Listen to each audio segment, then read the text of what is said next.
Hey, what's up everybody? This is Clayton Gonsalves with Go Analytics, and today I'm going to show you how to connect to a SharePoint list in Power BI Desktop. So let's head over to my laptop and I'll show you how to do that.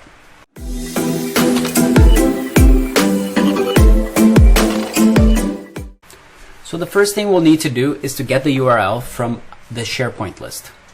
So here I have a content schedule list in SharePoint. So I'll just copy over the URL all the way up to the name of my site, and then we'll get back over to the Power BI desktop, expand the get data menu here and go into more, and now we're able to search for SharePoint here,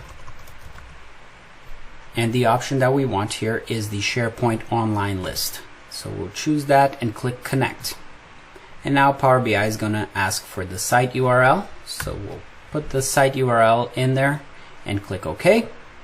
And after all of this is done loading up, Power BI is going to come up with all of the different list tables that are in this site, and all we have to do is find our content schedule, and we can click on it to see a preview of it over here to make sure that this is actually the file that we want, and we see a column that we identify here.